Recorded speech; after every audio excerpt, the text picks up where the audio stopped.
Olá, amigos, a paz do Senhor Jesus.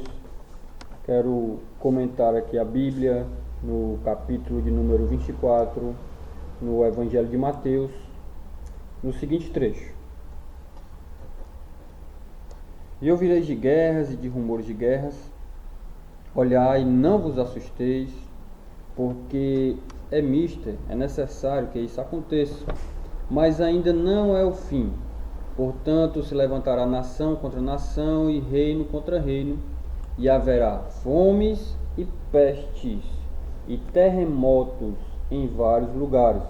Mas todas estas coisas são o princípio das dores. Desde já eu quero dizer que eu acredito nas Escrituras, mas eu faço isso de forma racional, lógica e moderada, sem nunca jamais desprezar a minha fé. Me acompanhe até o fim deste breve comentário e quero fazer uma relação com o tema atual do coronavírus.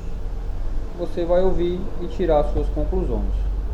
No capítulo de Mateus, capítulo 24, esse é um texto considerado profético, ele é também considerado escatológico, ou seja, se refere aos acontecimentos finais que anunciam a volta de Cristo ou que descrevem aquilo que vai acontecer antes da sua volta.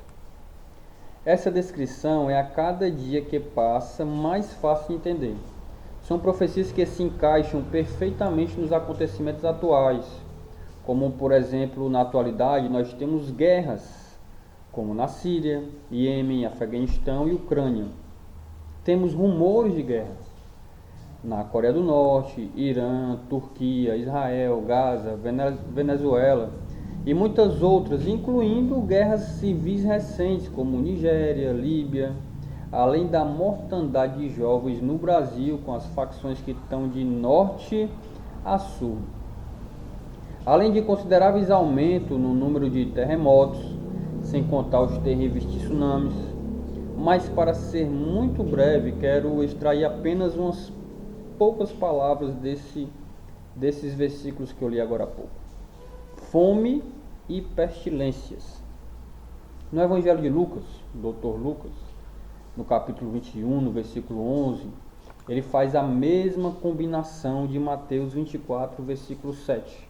Ou seja, os substantivos gregos são quase idênticos no som, que é fome e peste, ou limos e loimos. Fome, pestilência.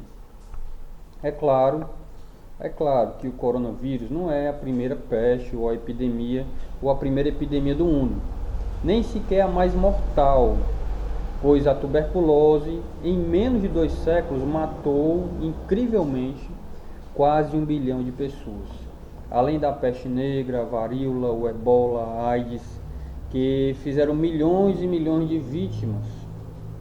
Mas o alerta é o seguinte: tanto no texto de Mateus como em Lucas capítulo 21, fome e peste estão associados. E embora o texto diga não vos assusteis, também o governo ou os governos nos alertam que não devemos entrar em pânico. Eu quero só alertar para você ficar um passo na frente, para que a gente possa ficar um passo na frente. Preste atenção, essa peste, ela tem um período de 5 ou 6 dias para se manifestar. Ou seja, quem foi infectado num domingo, por exemplo, só vai começar a apresentar algum sintoma na sexta ou no sábado seguinte. E o tempo de contágio é de 2 semanas. Então, por isso, o aumento é sempre exponencial. Veja o caso dos Estados Unidos, por exemplo. Nós temos, em 2 semanas, eles passaram de 6, 7 casos para quase 1.000, ou mais de 1.000, já vai em 1.200. No Brasil, nós temos 54 casos confirmados e anunciados, mas provavelmente pelo menos 1.000 pessoas já estão infectadas no território brasileiro. Quero lhe alertar que nos Estados Unidos, os Estados Unidos, eles liberaram 8,3 bilhões de dólares, segundo anunciado já na imprensa, inclusive a revista Veja, para conter o vírus, inclusive fechando por um mês a entrada de pessoas vindo da Europa. A China, a Itália e o próprio Brasil já estão gastando bilhões. Então, nós não podemos dizer que o coronavírus é apenas uma gripe. Na verdade, a mortandade é até baixa, né? São 2 ou 3% das pessoas que estão infectadas. 30 pessoas de cada 1.000, ou em um caso extremamente pessimista para o Brasil, caso 100 milhões de pessoas no Brasil fossem infectadas, nós poderíamos ter até 3 milhões de mortes somente no Brasil. É um número muito alto.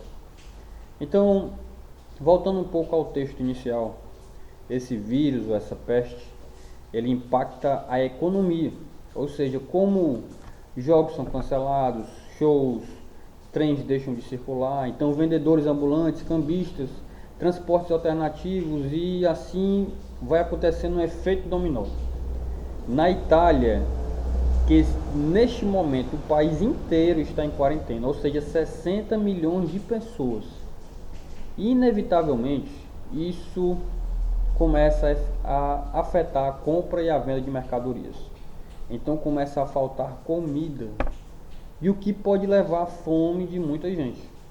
Se você tiver condições, guarde alguma coisa, guarde comida não perecível, pois a escassez também pode provocar o aumento dos preços, como já está acontecendo com luvas cirúrgicas, máscaras e álcool gel. Nós podemos chegar inclusive ao ponto de que cultos evangélicos ou católicos, em grandes igrejas como por exemplo a Canaã em Fortaleza, ou a Assembleia de Deus no Brás, ou algumas igrejas bem grandes na sua cidade, sejam impedidas ou desaconselhadas de acontecerem reuniões nesses locais. Alerte os seus amigos mais próximos a estarem um passo na frente, para que possam se preparar melhor para enfrentar isso. Com certeza, fique sabendo que jogos do Campeonato Brasileiro vão ser cancelados. Escolas serão afetadas. E o governo brasileiro pode adiar um pouco isso por causa de efeitos econômicos. Mas você vai estar um passo na frente. Fique atento sobre isso. Lembre que são 5 ou 6 dias de incubação sem apresentar sintomas. E depois disso, são 20 dias de contágio, ou seja, durante 20 dias, todas as pessoas que têm contato com o infectado, eles adquirem o vírus. Então já são 150 mil pessoas infectadas no mundo, mais de 5 mil mortes no mundo. Então nós precisamos lavar bem as mãos, evitar abraços, beijos, aglomerações, claro, mantendo o respeito com as pessoas. E não acredite nessa história que no Brasil, por ser um país quente, o vírus não vai se propagar. Pois o Irã é o 3º país com mais casos no mundo, e ele fica entre desertos, é um local quente. Então atenção. Se puder, se inscreva no nosso canal, depois, em outra oportunidade,